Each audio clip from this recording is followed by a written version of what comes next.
tardes. Segunda carta de Paulo aos Coríntios, capítulo de número 12, verso de número 1. Eu vou ler até o verso de número 6, depois nós iremos complementar a leitura do capítulo, e esse é o penúltimo capítulo desse livro, né? Na próxima mensagem estaremos encerrando mais um livro da Palavra de Deus e concluindo aqui quase todo o Novo Testamento, já esmiuçado capítulo por capítulo. E o ano que vem nós iremos estar tentando finalizar o Novo Testamento com os 4 evangelhos. Aqui para a nossa comunidade está faltando somente os 4 evangelhos para a gente ter meditado em todo o Novo Testamento, capítulo por capítulo e versículo por versículo, né? Porque vamos esmiuçando versículo após versículo. A palavra diz assim, a partir do verso de número 1: se é necessário que me glorie, ainda que não convém, passarei as visões e revelações do Senhor. Conheço um homem em Cristo que há 14 anos foi arrebatado até o terceiro céu. Se no corpo ou fora do corpo, não sei, Deus o sabe. E sei que o tal homem, se no corpo ou fora do corpo, não sei, Deus o sabe, foi arrebatado ao paraíso e ouviu palavras inefáveis, as quais não é lícito ao homem referir. De tal coisa me gloriarei, não porém de mim mesmo, salvo nas minhas fraquezas. Pois, se eu vier a gloriar-me, não serei nécio, porque direi a verdade, mas abstenho-me para que ninguém se preocupe comigo mais do que em me ver, ou de mim, ou somente até aqui. Coloque a mão no seu coração. Soberano Deus e amantíssimo Pai, mais uma vez iremos meditar na tua santa e gloriosa palavra. Essa palavra que tem a capacidade, meu Pai, o poder de transformar, libertar, salvar, prosperar para a glória do teu nome.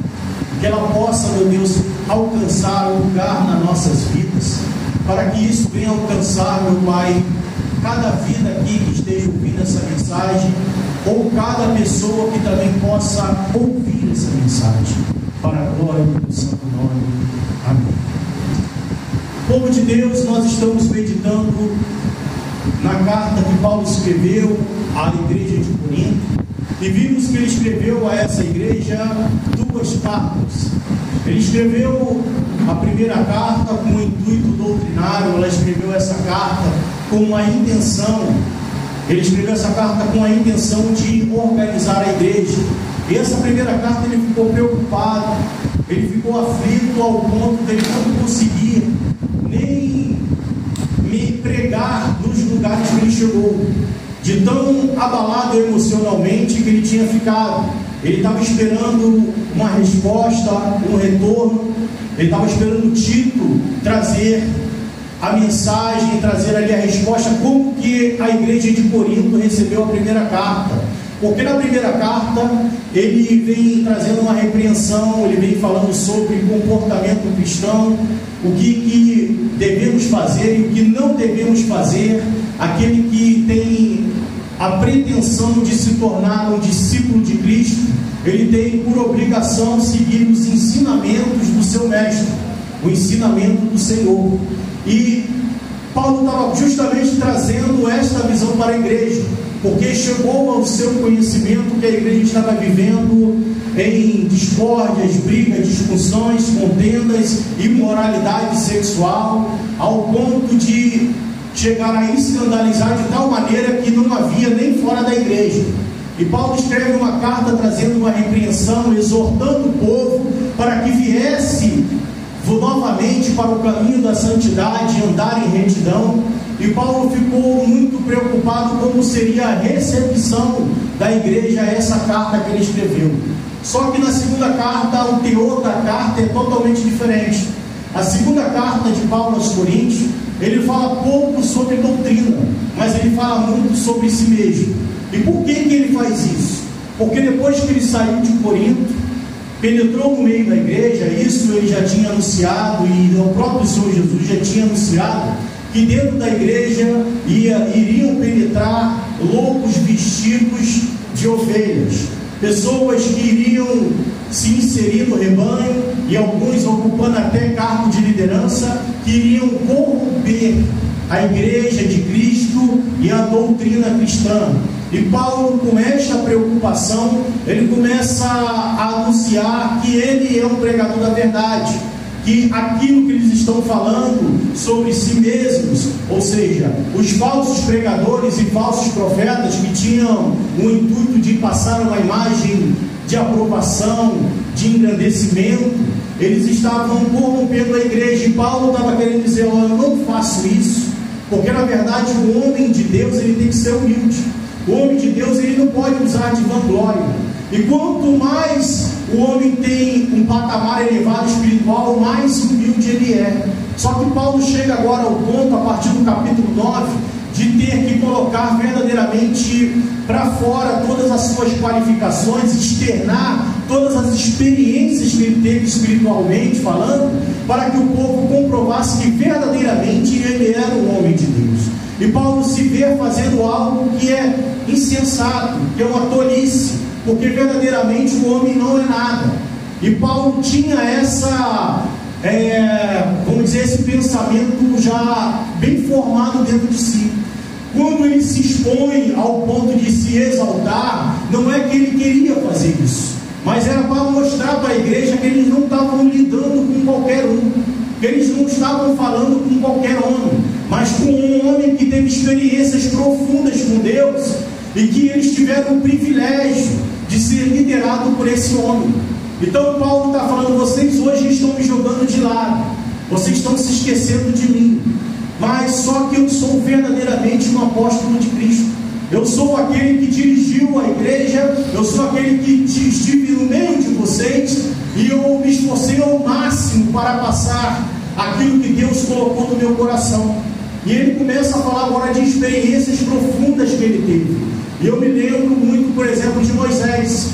Moisés subiu ao monte e ele teve uma experiência com Deus ao ponto de que o povo falou assim: Moisés morreu. Por quê?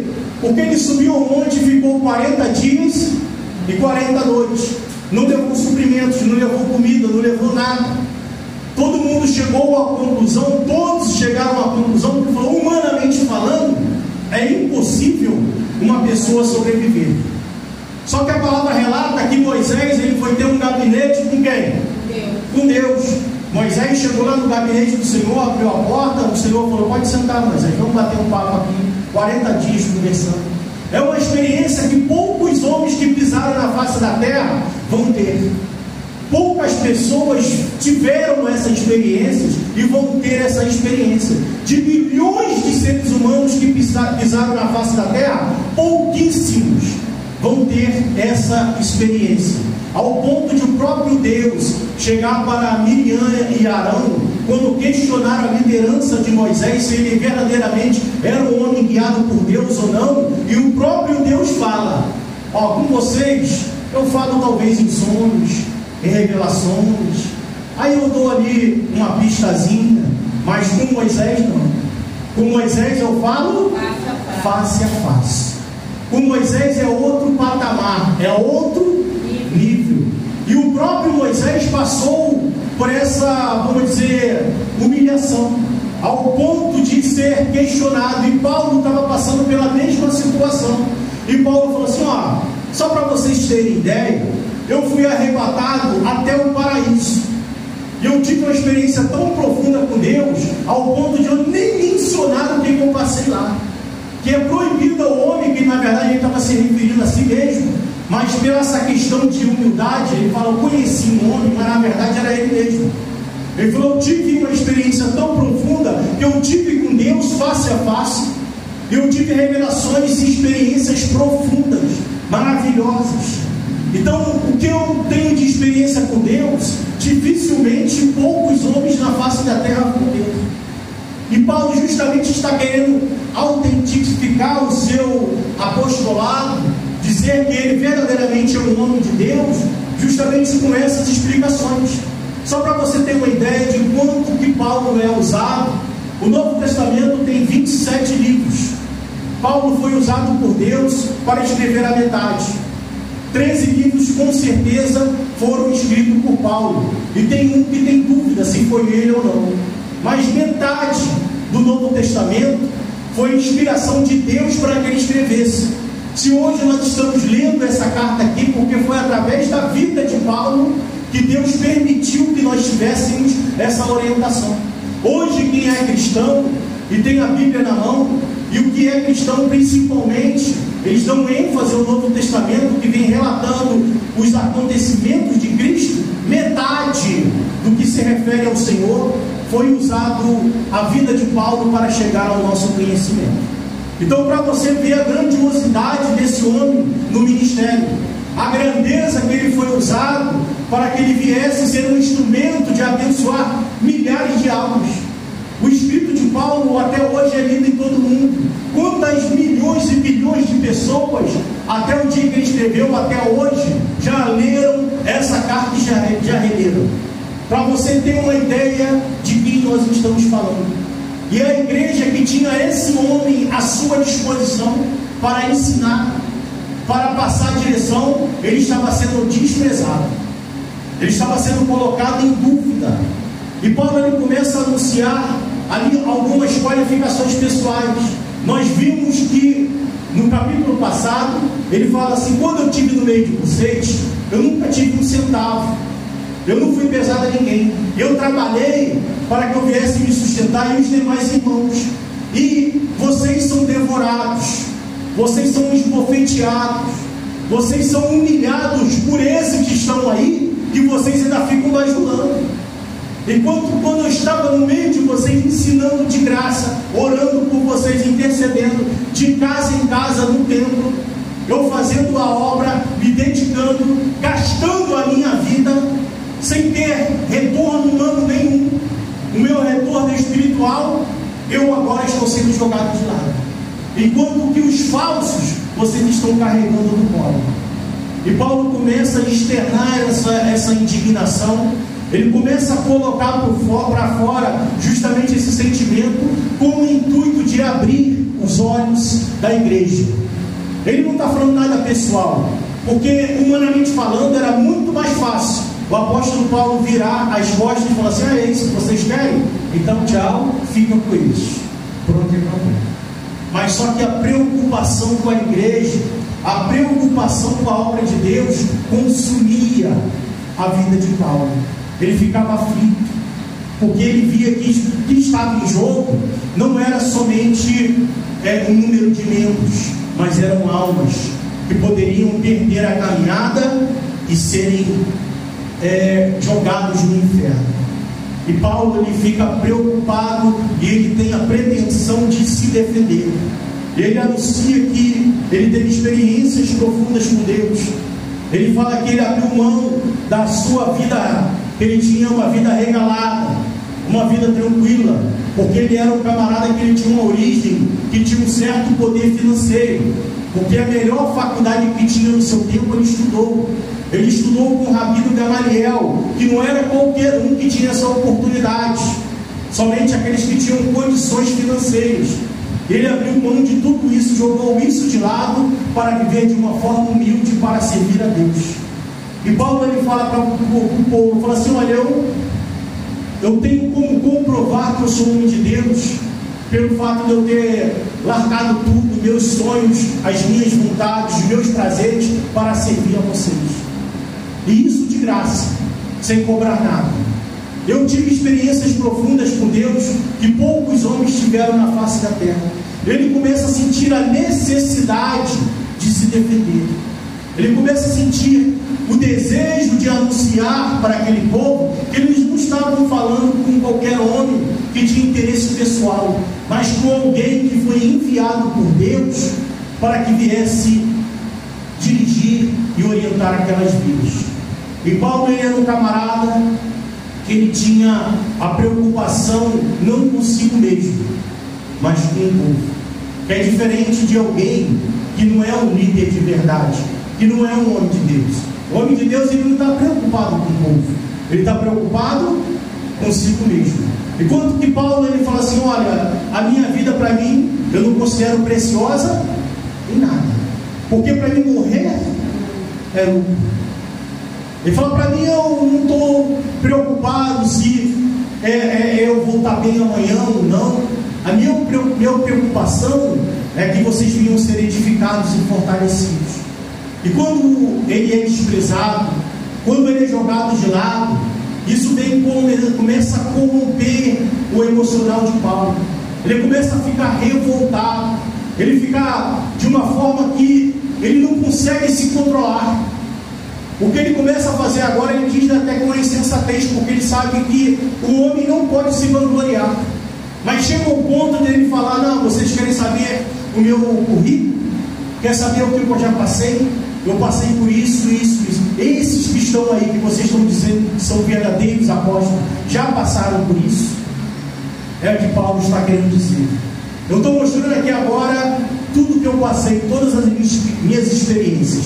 E eles passaram por quê? Para que vocês venham dar ouvidos para ele. Olha o que diz a palavra de Deus em Gálatas, abra comigo. No capítulo 1, verso de número 15.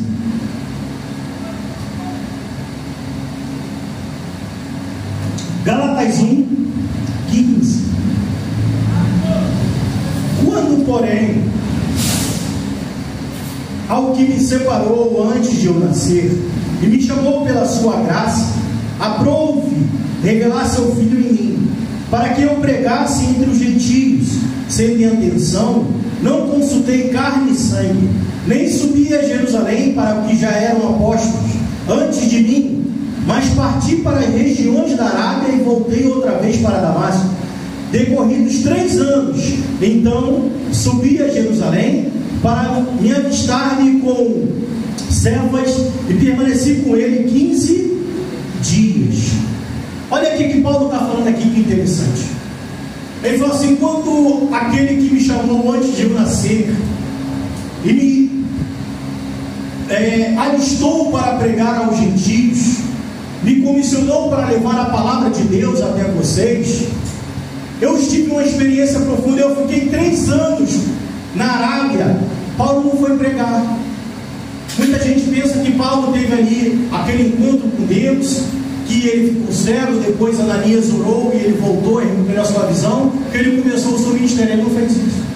Ele se recolheu por 3 anos, e quando ele fala não consultei nem carne nem sangue, significa que a sua preparação não foi com um homem, como foi com um Gamaliel.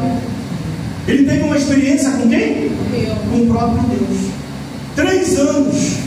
Paulo, ele não chegou e começou logo no outro dia ao seu ministério, mas ele passou 3 anos sendo orientado e capacitado por Deus para fazer a obra. Glória a Deus. E ele ficou ali sendo ensinado, sendo preparado. Depois ele voltou para iniciar o seu ministério. Então Paulo, ele tem uma bagagem, ele tem uma experiência, ele tem uma vivência para que ele vinha passar para o povo.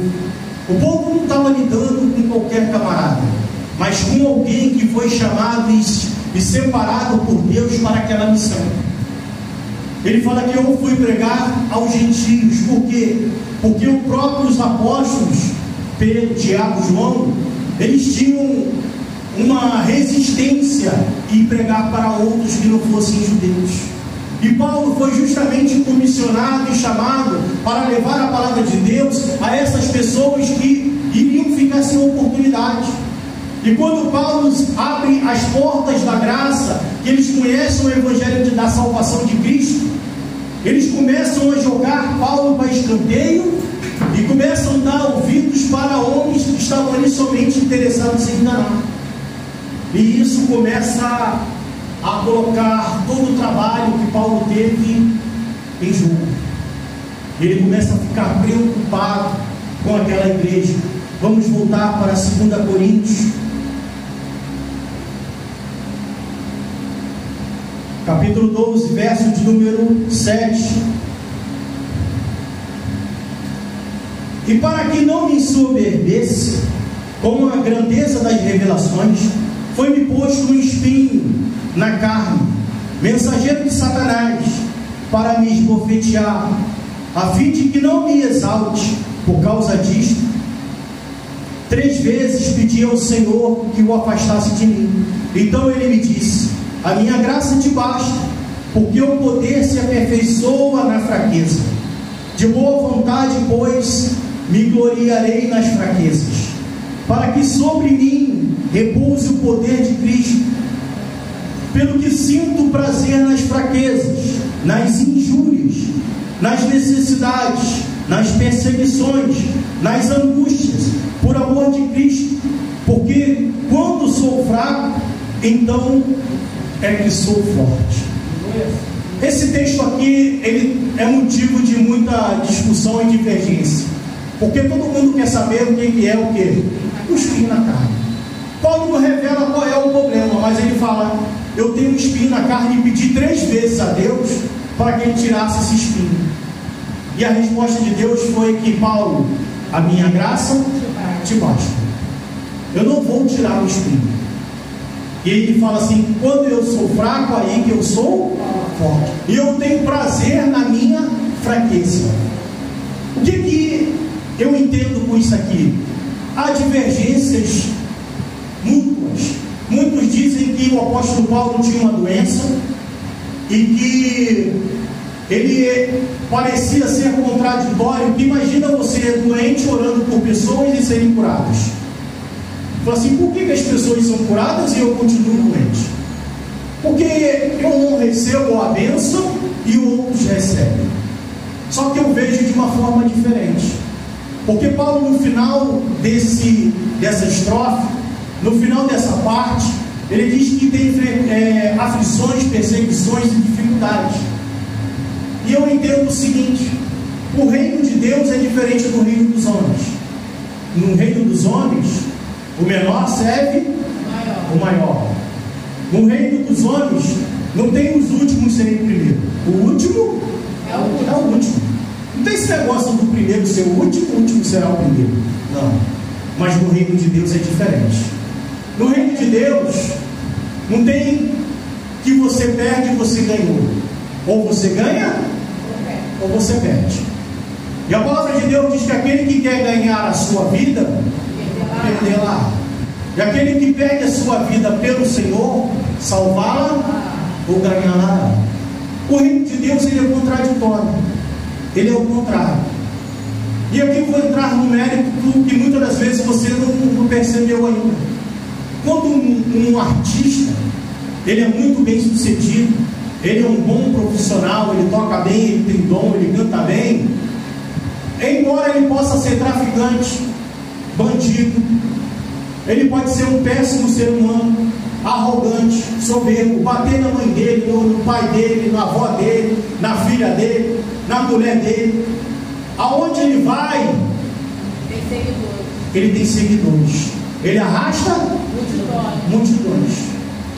O jogador de futebol, quando ele é um bom jogador de futebol, ele é um craque, não interessa se ele é um péssimo ser humano, se ele bate na avó dele, se ele maltrata um cachorro, se ele chuta um animal na rua, não interessa o que ele faz de errado, se ele trai a esposa dele, seja lá o que for que ele faça, se ele for viciado, se ele cheirar cocaína, se ele fumar maconha, todo mundo vai aplaudindo quando ele o quê?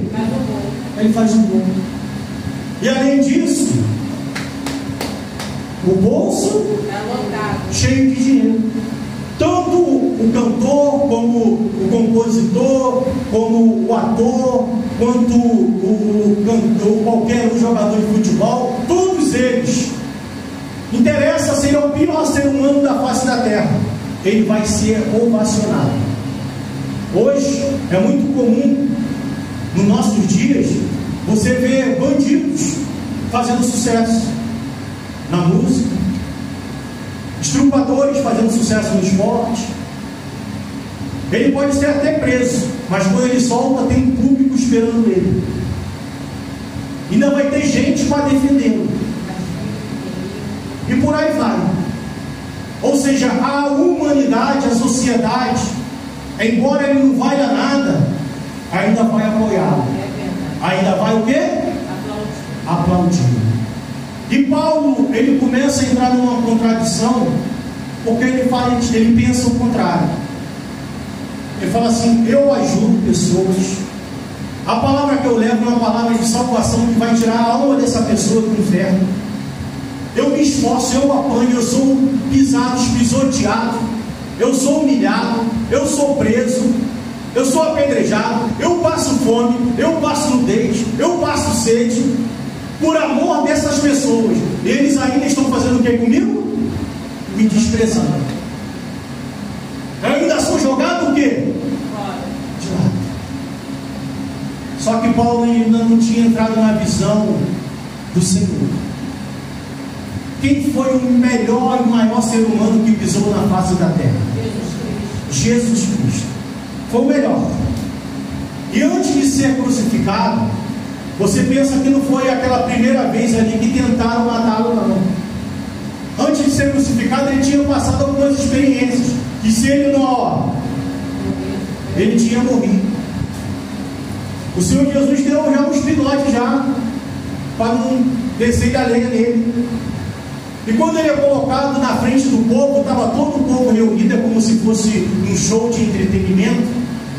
E tinha um bandido que diz que ele era assassino e ladrão, e do lado estava Jesus. E o povo tudo assistiu. E chega o imperador, o governador, como você quer dizer. Ele diz: quem vocês querem que eu solte? Jesus ou Barrabás? Aí o povo: Barrabás, Barrabás. Aí soltou Barrabás.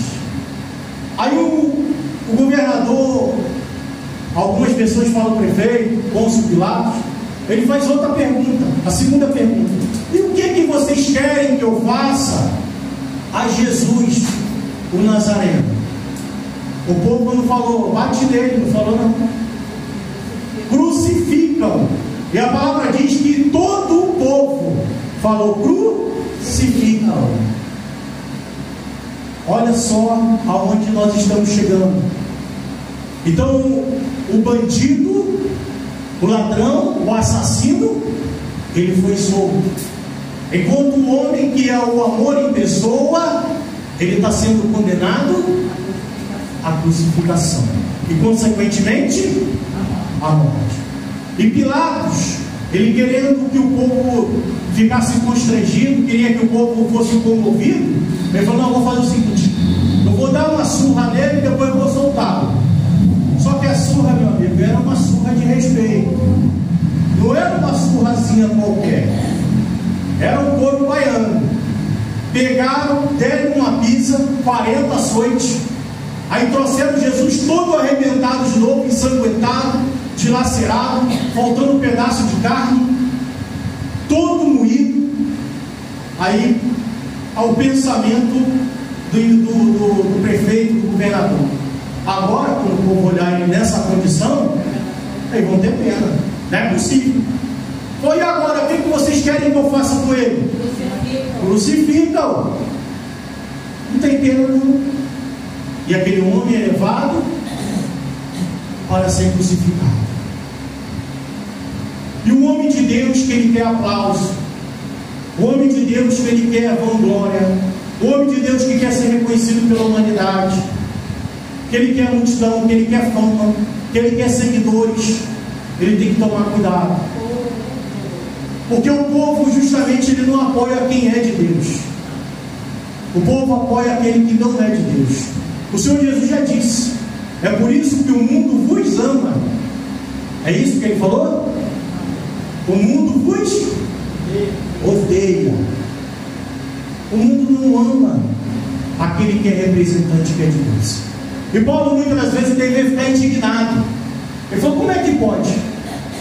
Eu estou dando a minha vida, eu estou apanhando, eu estou sendo humilhado, eu estou sendo preso, e o povo ainda está me achando como um impostor, como um falso, como um estelionatário. Eles estão malucos. E isso devia, humanamente falando, qualquer um vai ter esse sentimento. Qualquer um vai ficar dessa maneira e falar assim: isso é um absurdo. Eu abri mão da minha vida, eu abri mão dos meus sonhos, dos meus projetos, para servir essa galera. Eles não estão nem aí para mim. Isso, para mim, é o espinho na carne. É o que eu acho que Paulo estava querendo dizer. O que ele estava querendo falar para Deus? Senhor, não tem como o povo me reconhecer como um homem de Deus, não. Será que eu vou ter que ser taxado como um impostor?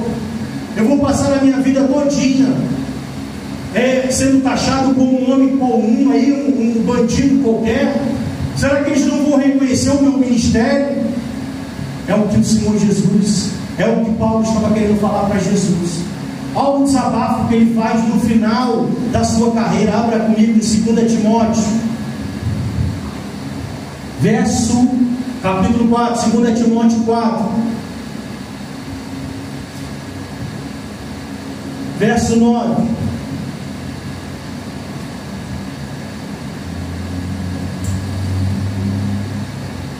Melhor, vamos primeiro no verso 6. 2 Timóteo 4, 6. Olha o que diz: quanto a mim, estou sendo oferecido por libação, e o tempo da minha partida é chegado. O que é libação?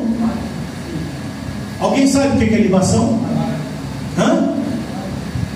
Libação é sacrifício, é morte. Libação é quando o animal era oferecido no santuário. Libação é quando você matava um animal para que fosse ofertado a Deus. Olha o que ele diz: quanto a mim, estou sendo oferecido por libação, como sacrifício. O tempo da minha partida é chegado. Que tempo da partida desse que ele está falando? Da minha morte. Sabe por que ele escreveu isso aqui? Você sabe quando ele escreveu essa carta? Ele estava preso numa masmorra já há 2 anos. O que é uma masmorra?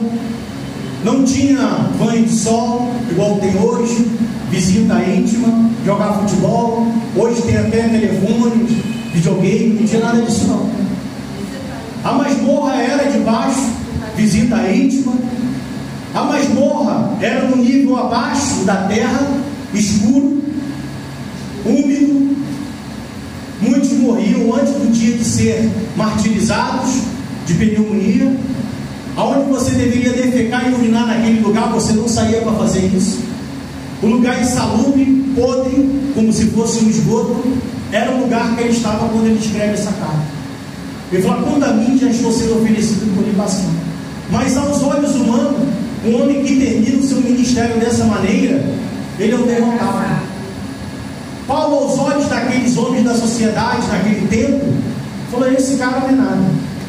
Hoje é o apóstolo Paulo, tem filme do apóstolo Paulo, mas no tempo que ele viveu, ele não era ninguém, ele não era nada. E ele começa aqui a fazer um desabafo, as suas últimas palavras, verso de número 7: combati o bom combate, completei a carreira e guardei a fé. Já agora a coroa da justiça me está guardada, a qual o Senhor, reto juiz, me dará naquele dia, não somente a mim, mas também a todos quanto amam a sua vida. Aqui ele fala que combateu o bom combate. E hoje, muitas das vezes, tem muitos homens de Deus que falam: eu combati o bom combate, andando de carro importado de 400, 500 mil reais, a custa do ministério, viajando aí no Brasil, e fala assim: eu fui para fora do país. Mas não foi a custa dele, foi a custa da igreja, a custa do povo de Deus, em resorts, hotéis de luxo, exigindo ainda o que vai comer ou deixar de comer, casas luxuosas, à custa do ministério, e vivendo de uma forma regalada. E tem coragem ainda de falar de que está combatendo um bom combate. Esse combate aí, irmão, eu quero óleo. Esse combate aí é um tiro de letra. Combatezinho bom. Que combate tranquilo. Que inimigo fácil de vencer. E ele fala: estou servindo a Deus. Aí quando alguém liga, fala: como é que é para você vir aqui pregar? Não, o meu cachê é 15 mil. Eu estou chutando aqui, né? Tem até de 100 mil. O meu cachê é 15 mil. E eu tenho que ter um carro não sei o quê. Quando eu chegar lá, tem que ter um tapete vermelho para mim entrar. Tem que ter não sei o que lá. Isso, aquilo, outro. E a pessoa fala que está combatendo, enquanto tem homens que verdadeiramente são de Deus, que estão em igrejas abandonadas, e ninguém chama ele. Por quê? Quanto que aquele cobra? Não cobra nada. Então, se esse não cobra nada, esse é fraco, esse não é de Deus. Esse ali, não, esse aqui cobrou 50. Então esse é melhor do que o que cobrou 30, porque esse está cobrando 50, então ele é melhor. Chama esse aí. Que esse aí é homem de Deus. O povo ele tem uma inversão de valores. Aqueles que são verdadeiramente de Deus são desprezados. E Paulo aqui ele começa justamente a falar isso. Olha o que ele diz aqui no verso de número 9. Procura vir ter depressa comigo, porque Demas, tendo amado o presente século, me abandonou, e se foi para Tessalônica. Crescente foi para a Galácia, Tito para a Dalmácia. Somente Lucas está comigo. Toma contigo Marcos e traze-o, pois ele é útil no ministério. Quanto a Tíquico, manda-o até Éfeso. Quando vieres, traze a capa que deixei em casa de Carpo, bem como os livros e especialmente os pergaminhos. Olha o que ele diz: todos me abandonaram. Um homem que edificou milhões de pessoas, várias igrejas, quando chega no dia da dificuldade, ele olha para o lado, tem ninguém. Ele fala: agora somente Lucas está comigo. E fala assim: quando você for vir, traz a capa. Você sabe o que é uma capa? É uma coberta. Ele pediu para trazer o que para ele? Uma coberta. Traz a capa que eu deixei em trouxe. O camarada não tinha o quê? Nada. O cara não tinha uma coberta para amenizar o frio. Ele falou assim: eu estou aqui numa situação difícil, mas traz essa coberta para mim. E um homem que sabia a Bíblia de trás para frente, olha que interessante, e traz para mim os pergaminhos. Sabe o que é pergaminho? É a palavra de Deus. O cara está preso sabendo que ele vai ser morto, ele ainda quer ler a palavra de Deus. É o que nós precisamos. Glória a Deus. Porque a palavra de Deus é o nosso alimento. É verdade. A palavra de Deus é a luz para os nossos caminhos. Oh, glória. E Paulo estava ali e falou assim: eu estou com frio, eu estou precisando de uma capa, mas eu preciso mais ainda da palavra do Senhor. E é o que nós precisamos. E olha a situação desse homem. O homem que hoje nós temos como um homem que é exemplar no ministério, mas ele termina de uma forma que aos olhos humanos é um derrotado. E você imagina um conflito na mente do ser humano desse.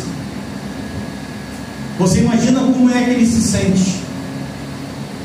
É lógico que você vai se questionar. Qualquer um vai se questionar. Porque você vê um bandido fazendo a mesma coisa que você, sendo bem sucedido. E você fazendo com excelência.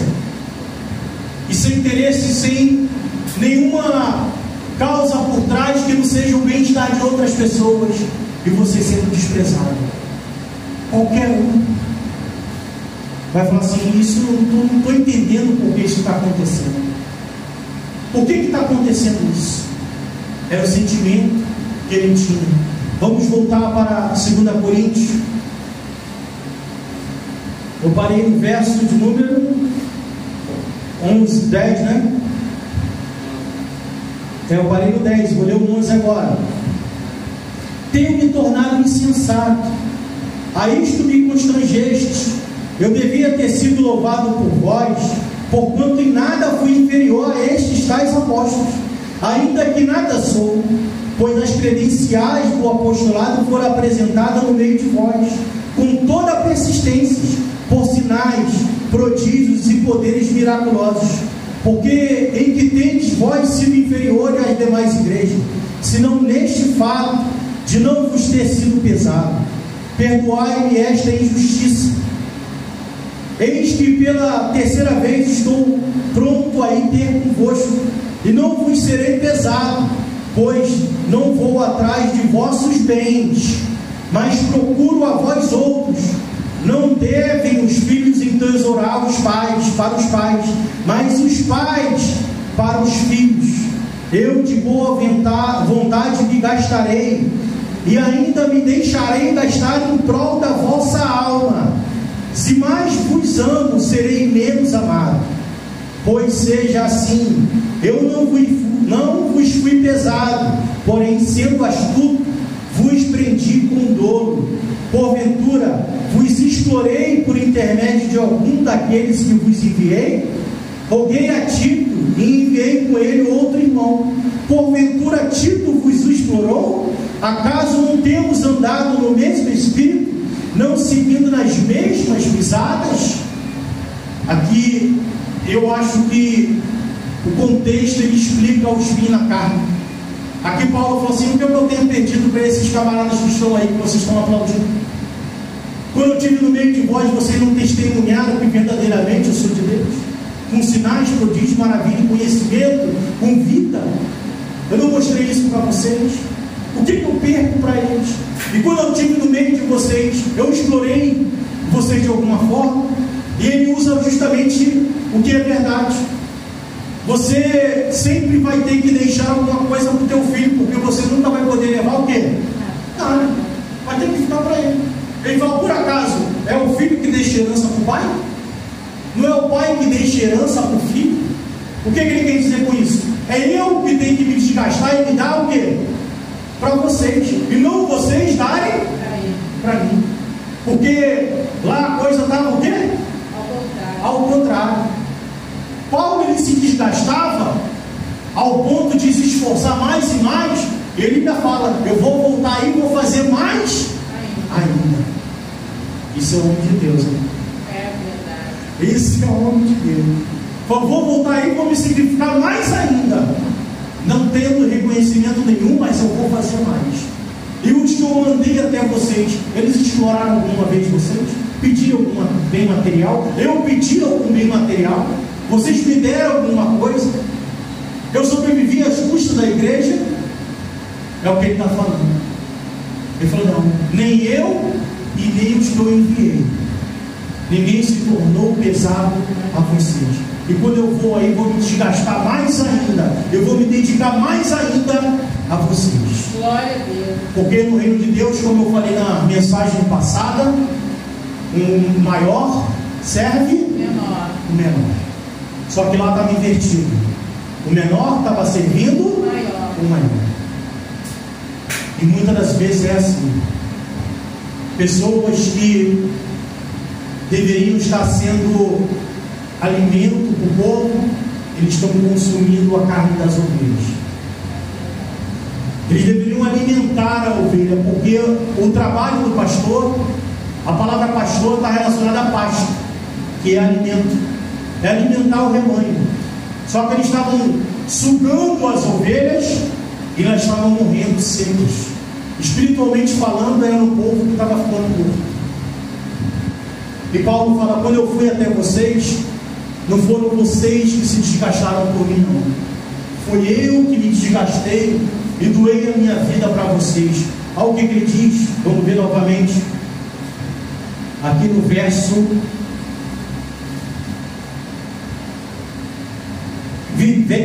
15. Eu de boa vontade me gastarei e ainda me deixarei gastar em prol da vossa alma. Se mais vos amo, serei Deus amado. São detalhes que às vezes passam na nossa frente e a gente não percebe. Paulo falou assim: eu amei vocês como um pai ama seu filho, mas vocês retribuíram não foi para mim, foi para os outros. O reconhecimento não veio para mim, foi para outros. E o contexto deixa assim uma direção para que a gente venha entender que o espinho na carne é isso. É que Paulo, de alguma forma, ele falou: não é possível que o povo não está vendo que eu estou dedicando a minha vida para a vida deles, que eu estou me empenhando para o bem-estar deles. Será que eles não reconhecem isso?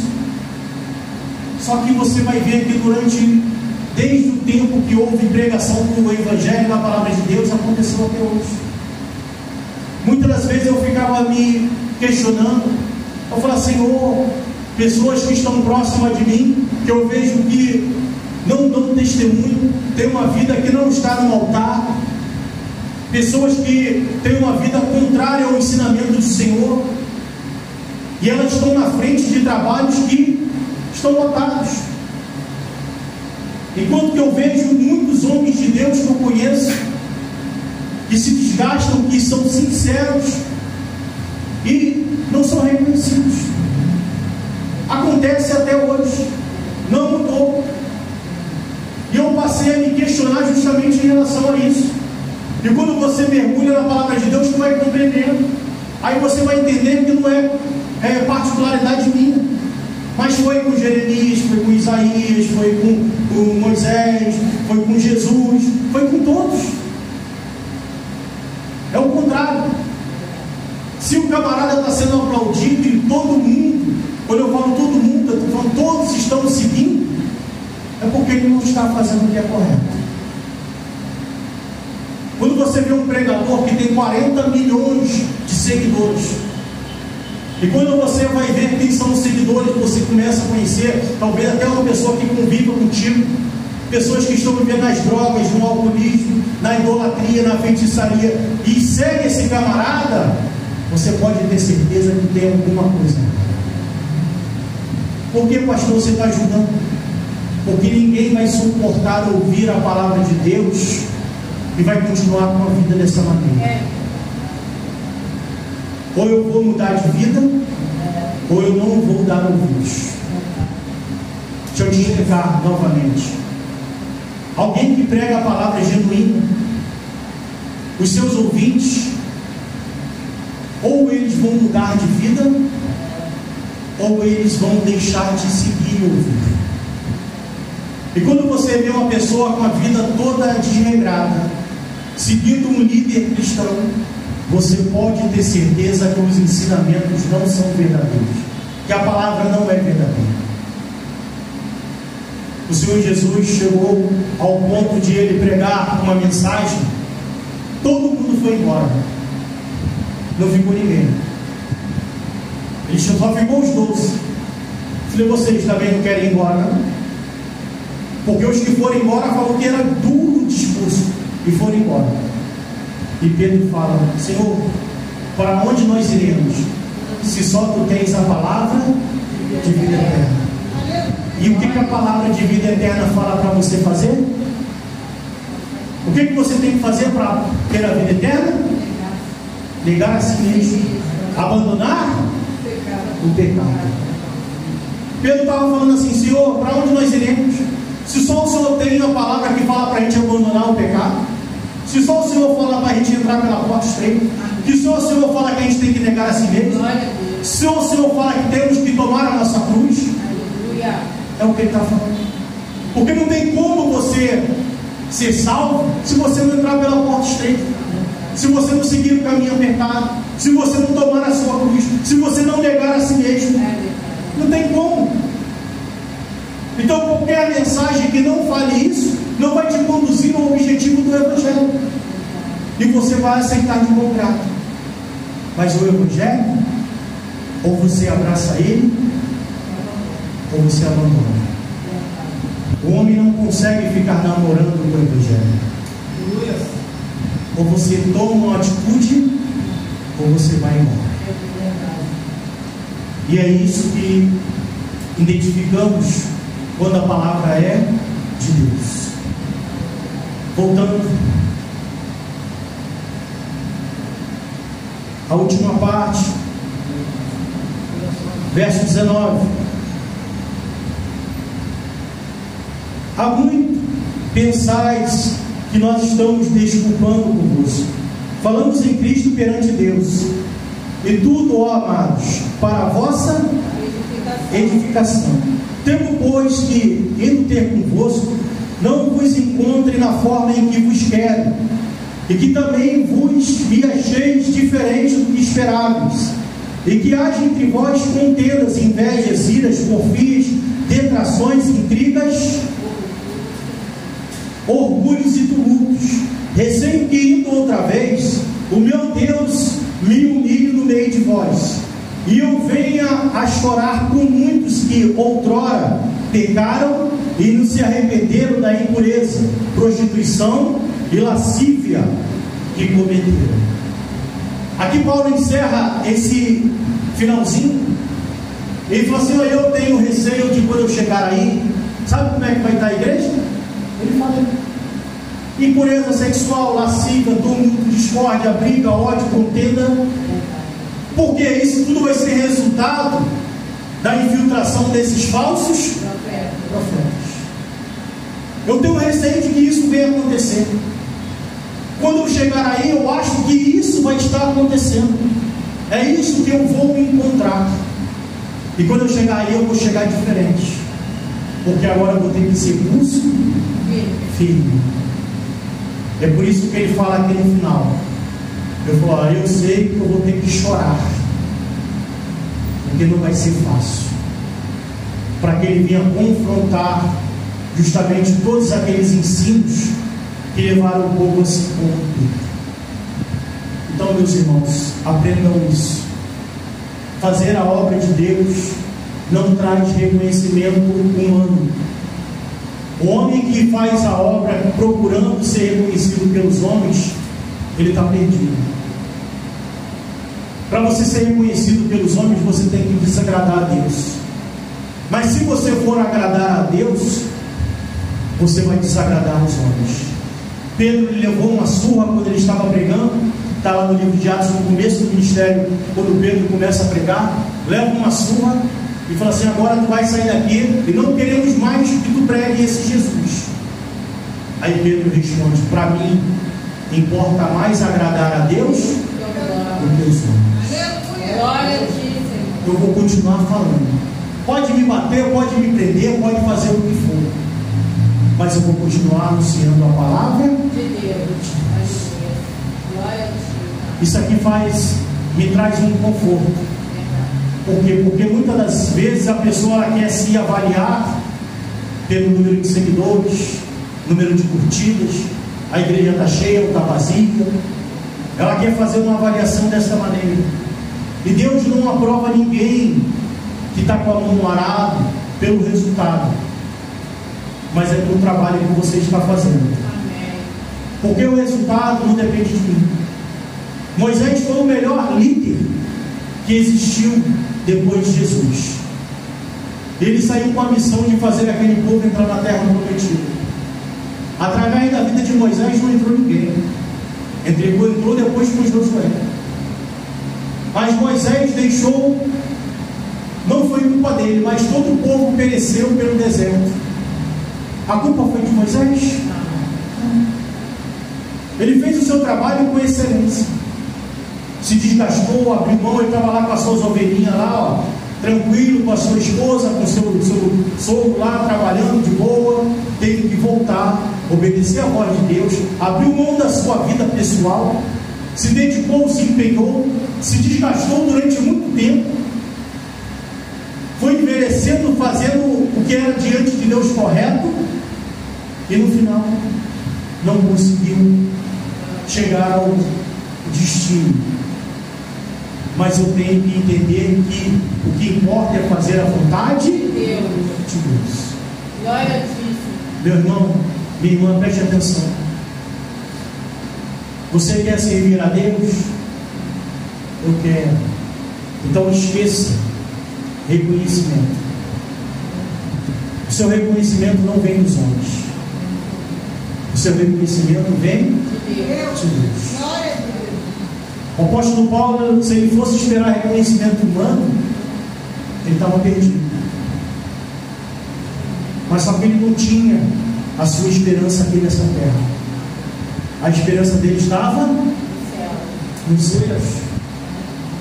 Então faça da mesma maneira. Se dedique da mesma forma. Aleluia. Se empenhe em fazer a vontade de Deus. Glória, glória a ti. Que certamente Ele vai te recompensar. Sim.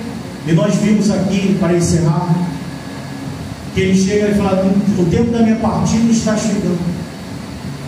Eu só estou aguardando agora a coroa da vida. É o que eu espero. Amém. E é o que você deve esperar. Glória a ti, Senhor. Seu trabalho no Senhor não é em vão. Continue buscando, continue se consagrando, continue se dedicando em fazer a obra de Deus. Amém. E certamente Deus vai te recompensar. Aleluia. Amém? Amém. Fique de pé, por gentileza.